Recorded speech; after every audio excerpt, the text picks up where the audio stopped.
зирах деген не? Мына араб тілінде кітаптар бар. Былай айтқанда толковый словарь дейді. Түсіндірме. Сонда Қамусул Мухит деген не бар? Яғни Мухит аударма кітабы. Бұны Файруз Абади деген кісі жазған. Бұл жерде араб тілінің барлық несін бәрін арабша түсіндіріп кетеді. Сонда зирах дегенді түсіндіреді. Зирах дегеніміз не дейді? Шынтақтан бастап саусақтың ұшына дейін бұның бәрі зирах деп аталады дейді. Тек қана шынтақ емес, шынтақтан бастап мына жерге дейін бұның барлығы зирах деп аталады дейді. Бұл хадисте түсіндіріп айтпады қай жерге қоюын, жалпы зирах деп айтып кетті. Сол хадисті ары қарай түсіндіретін хадистер бар. Ол хадисте қалай келеді?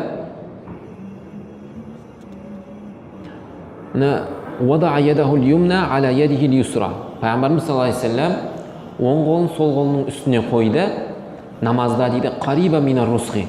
Мынау білезікке жақын жерге қойды дейді. Мынау зирахқа кіре ме? Кіреді. Өйткені жаңа түсіндірген зирах дегеніміз не? Шынтақ пен саусақтың ұшына дейін барлығы зирах болып саналады. Ал енді басқа хадисте осыны түсіндіре кете не дейді? Пайғамбарымыз саллаллаху алейхи вассалам қолды ұстағанда намазда мынау білезікке дейін ұстаған дейді. Білезікке жақын жерін ұстаған дейді. Міне соны сол бауырлар дұрыс түсінбейді.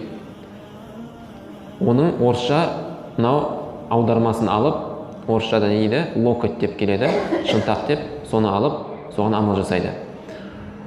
Басқа хадисте келеді.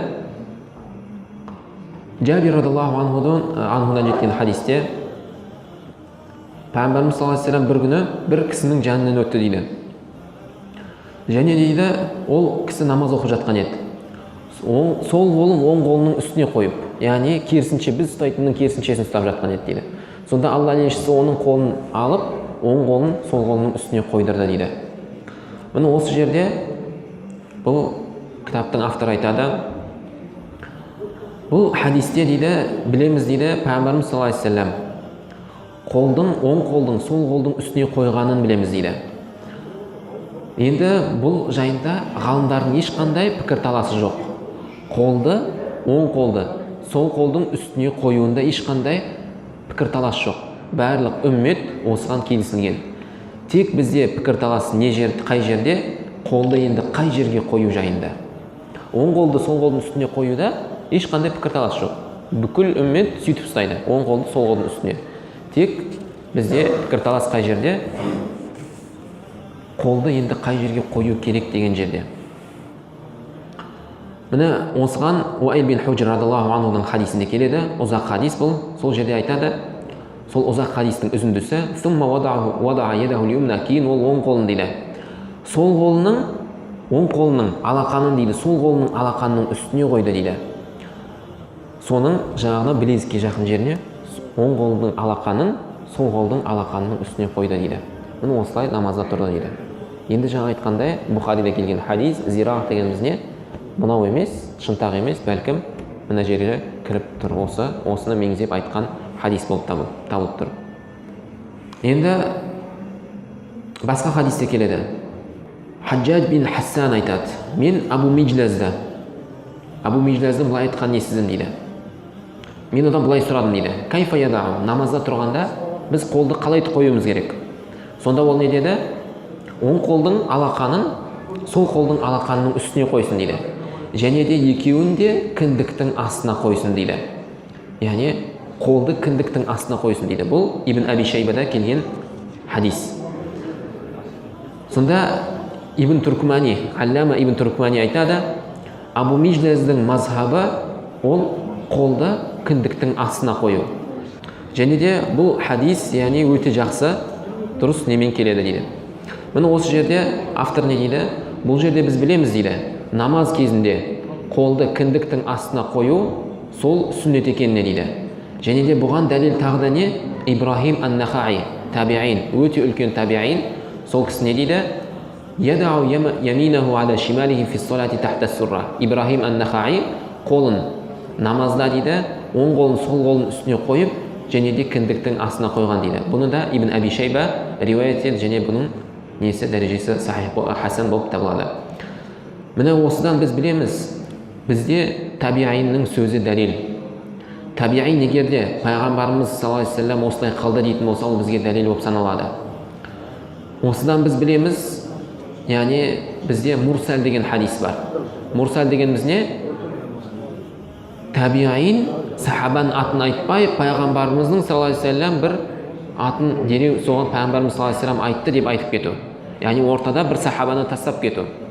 Осы жерде бұндай хадис біздің ханафи мазхабында дәлел болып саналады. Осыдан біз білеміз, біз хадиске көп көңіл бөлеміз. Басқа мазхабтарда бұл хадис дәлел болып саналмайды, мурсал хадис. Бізде бұл дәлел болып саналады. Неге? Өйткені біз бұл мейлі басқалардың пікірінше әлсіз болуы мүмкін, бірақ мейлі ол әлсіз хадис болса да, бірақ ол басқа біреудің ойынан да артық деп біз сол нәрсені аламыз. Бір кісілер қазір айтады ғой, Абу Ханифа көбінесе ойға жүгінеді деп. Ойға жүгінеді деп айтады. Бірақ не? Бізде тіпті әлсіз хадистің өзі, ол біреудің ойынан гөрі бізде ол артығырақ болып саналады. Міне сол себепті бізде егерде табиғин бір сөз айтатын болса, ол егерде сондай табиғин болатын болса, сахабалардың кезінде фатуа айтқан табиғиндар, сахабалардың кезінде фатуа айтқан табиғиндар болды. Солардың бірі кім? Ибрахим ан-Нахаи. Сахабалар тірі болғанына қарамастан сол кісі фатуа айтты. Сол кісі егерде сондай бір пікірді айтатын болса, оның сөзі бізде не? Дәлел болып саналады. Міне Ибрахим ан-Нахаи не деді? Оң қолды намазда сол қолдың үстіне қойып, кіндіктің астына қою керек деді. Дәл сол секілді Абу Мижлас бұл да үлкен табиғиндардың бірі болған. Өйткені Абу Мижлас бұл 100-ші жылы, яғни хижраның 100-ші немесе 101-ші жылы қайтыс болған. 100-ші жылы әлі сахабалар тірі еді, бірақ бұл кісі сол кезде қайтыс болған. Бұл оның үлкен табиғин екеніне дәлел болып табылады. Және де басқа хадисте, Абу Дауд риуаят еткен хадисте Али радаллаху анху айтады: Ас-суннату, сүннет дейді. Ол не? Оң қолды сол қолдың үстіне қою, яғни алақанды алақанға қою. Алақанды алақанға қойып дейді, не қылып дейді? Намазда кіндіктің астына қою дейді. Бұны Абу Дауд риуаят етеді. Міне Али радаллаху анху деп тұр, бұл сүннет дейді. Енді бұл кісі пайғамбардың сөзін алып келіп тұрған жоқ. Пайғамбарымыз саллаллаху алейхи ва саллямнан тікелей мынандай сөз келмеді. Қолдарында осылай қойыңдар, не қылыңдар деп сөз келмеді. Бірақ сахабалар осы нәрсені риуаят етті. Біз пайғамбарымыздың осылай қойғанын көрдік деп. Міне Али радаллаху анху енді осы нәрсені айтып жатыр. Не дейді? Біз, яғни сүннет бойынша бұл қолды алақанды алақанның үстіне қойып, және де кіндіктің астына қою дейді. Бұл нәрсе хадистің мауқуф емес, бәлкім марфу, пайғамбарымыз саллаллаху алейхи ва саллямның өзі айтқан секілді дәрежеде екенін білдіреді. Имам Суйути айтады. Бұл хадис негізі Имам Ахмадта да келеді. Сонда Имам Суйути айтады, Имам Ахмадта келген бүкіл хадис, ол мейлі ол даиф болса, әлсіз болса да ол қабылданады дейді. Неге? Өйткені ол жердегі даиф, әлсіз хадис ол хасан дәрежесіне көтеріледі дейді. Сол себепті сол хадис алынады дейді. Және де Абу Хурайрадан радаллаху анху жеткізген хадисте Абу Хурайра радаллаху анху айтады: қолды алақанның үстіне қойып, намазда дейді, кіндіктің астына қою керек дейді. Анас радаллаху анху айтады, не дейді? 3 нәрсе бар дейді. Пайғамбарлардың ақлақ мінезінен болған.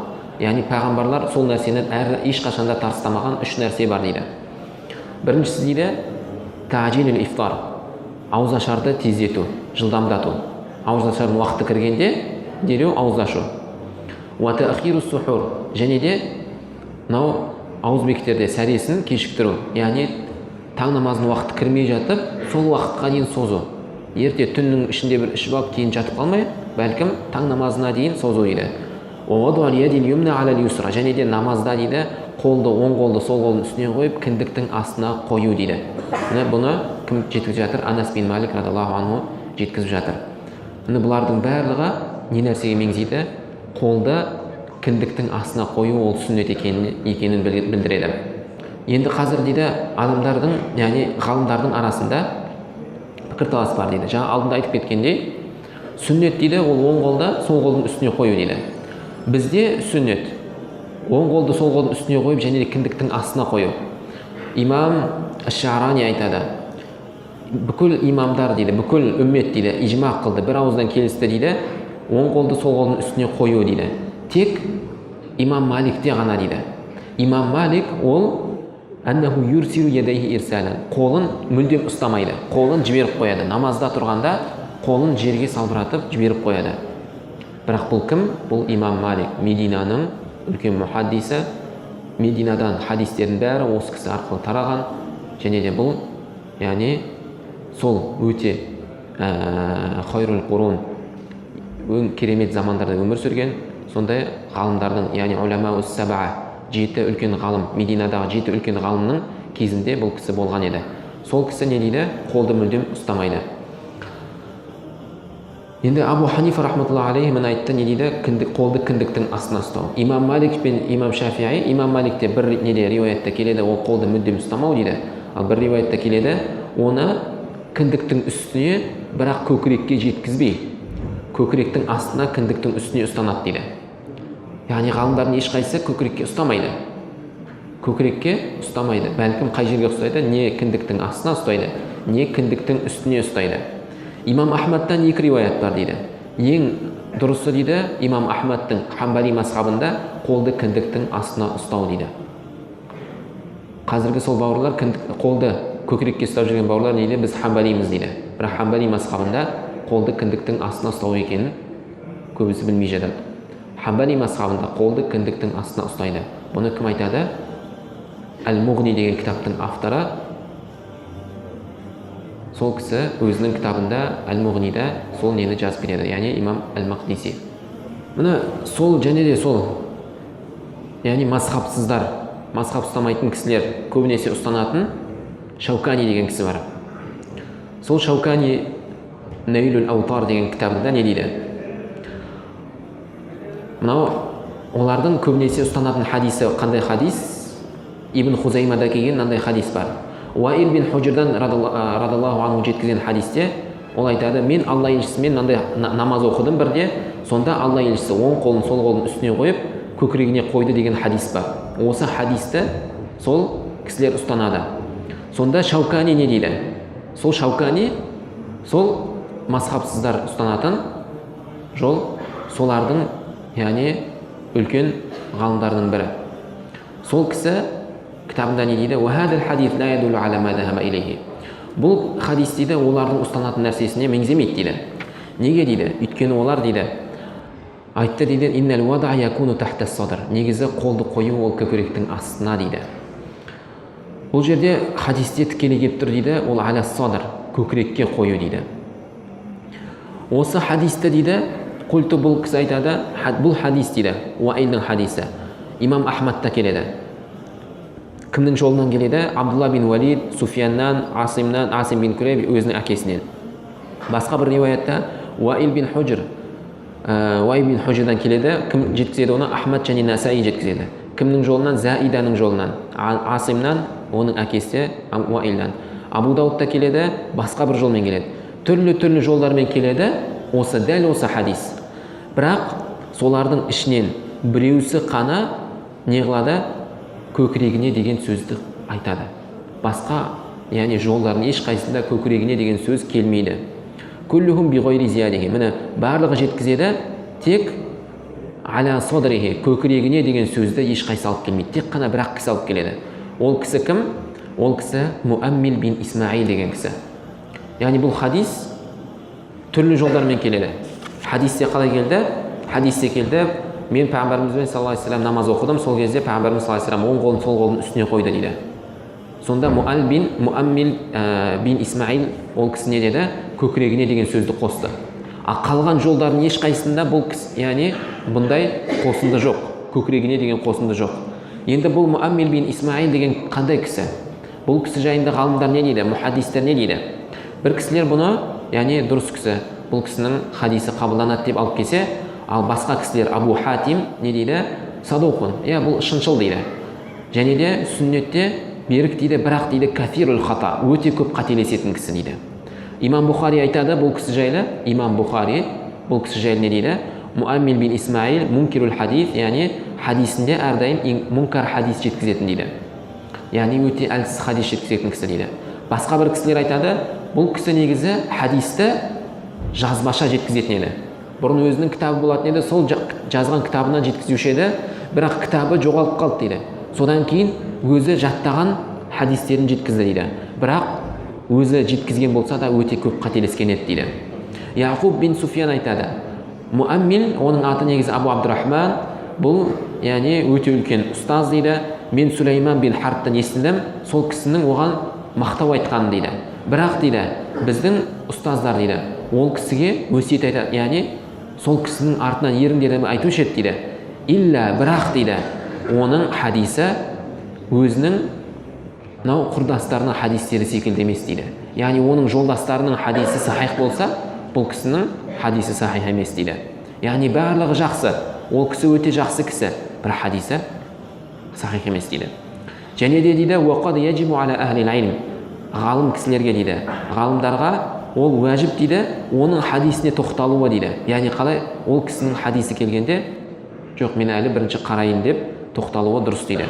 Өйткені неге дейді, фаиннаху яруил манакир, өйткені ол өте сенімді кісілерден мункар, өте әлсіз хадис жеткізеді дейді. Уахада ашад, бұл өте қиын нәрсе дейді. Неге? Өйткені ол егерде әлсіз хадисті әлсіз кісіден жеткізетін болса, оның бір өзірі болушы еді дейді. Бірақ бұл сенімді кісілерден әлсіз хадис жеткізіп тұр дейді. Бұл кішкене ауыр дейді. Сол себепті бұл кісінің хадисін алуы дұрыс емес дейді. Сәджи айтады, бұл кісі садуқ, өте шыншыл дейді, бірақ өте көп қателескен дейді. Мухаммад бин Наср аль-Марвази айтады, Муаммил дейді, егерде бір хадисті жалғыз жеткізетін болса, онда ол хадиске тоқталған дұрыс болады. Жоқ, мен бұған әлі амал жасамаймын деп. Неге? Өйткені бұның несі жаттаған зейіні әлсіз болатын еді дейді. Өте көп қателесетін еді дейді. Міне сол себепті жаңағы бұл хадисті көкірегіне деген сөзді тек қана бір-ақ кісі ғана алып келіп тұр. Сол себепті төрт мазхабтың ешқайсысы да бұл пікірді ұстанбайды, көкірегіне деген пікірді ұстанбайды. Бәлкім төрт мазхаб біреуісі кіндіктің астына ұстаса, біреуі кіндіктің үстіне ұстайды, біреуі мүлдем қолын ұстамайды. Бұл хадис тағы да осы секілді тағы да бір хадис бар. Олар Қабиса бин Халбтың өзінің әкесінен жеткізген хадис. Яғни Қабиса бин Халб өзінің әкесінен мынандай хадис жеткізеді. Ол айтады, мен Алла елшісінің көрдім дейді. Янсарифу ан яминиhi ва ан ясариhi. Ол кісі намаз бітіргенде оң жағына немесе сол жағына жүретін еді дейді. Яғни намаз бітіргенде не оң жағына қарайтын, не сол жағына қарайтын еді дейді. Және де мен оның қолын көкірегіне қойғанын көрдім дейді. Сонда осы хадисті аля садрихи, көкірегіне деген сөзді Яхья қалай түсіндірді? Ол не деді? Әл-юмна аля-юсра фауқал мифсал. Оң қол сол қолдың үстіне мынау ненің жоғарғысына дейді. Мынау білезіктің жоғарғысына дейді. Бұны имам Ахмад өзінің мұснадында алып келеді. Осы кезде кім жаңағыдай Хасанның тағлиқында алып келеді Наймури. Сол кісі айтады, мен сезіп тұрмын дейді, бұл нәрсе дейді, тасхифу минал китаб, бұрынғы жазған кітабындағы бұл қателік дейді. Негізгі дұрысы дейді, ядау хадихи аля хадихи, мына жерге қою деген сөз келген дейді. Мынаны, яғни қолды көкірекке қою емес, бәлкім қолды қолға қою деген сөз келді дейді. Ал қолды көкірекке қою, көкірек деген сөз, бұл сол жазушыдан қате кеткен дейді. Өйткені Яхья сол жерде қалай сипаттады? Әл-юмна аля-юсра, оң қолды сол қолға деп түсіндірді. Өйткені бұл хадис басында жазылғанда кім біреу көшіргенде, сол көшіргенде қателік кеткен дейді. Өйткені бұған дейді басқа риуаяттар қолды қолға қою керек деген риуаяттар сәйкес келеді дейді. Өйткені көкірекке деген риуаят жоқ дейді. Өйткені және де дейді Әл-Хайтами Мәжмау Зауаид деген кітап жинады. Мәжмау Зауаид деген кітапта ол не қылды? Бүкіл кітаптардың хадис жинақтарының барлығын бір кітапқа жинады да Мәжмау Зауаид деп айтып кетті. Міне сол жерде осы хадисті алып келіп, бірақ көкірекке деген сөзді алып келмеді. Неге? Өйткені ол білді бұл нәрсе қате екенін. және де Суюти Жам'ул Жауамия деген секілді тағы да бір кітап жинады. Ол жерде де хадистер жинағын барлығын алып келді. Міне сонда да имам Суюти сол жерде не қылмады, ол нәрсені алып келмеді. Аллаху а'лам бис-сауаб. Аллах тағала дұрысын біледі дейді. Басқа риуаятта қалай келді? Тура сол нәрсе. Мен пайғамбарымыз саллаллаху алейхи ва саллям оң қолын сол қолға қойғанын көрдім дейді намазда дейді. Міне осылай бұл хадистер түрлі жолдармен келеді. Барлығында не аля садрихи көкірегіне деген сөз ол әлсіз өте, яғни ғалымдар ұстанбайтын жолдар болып табылады.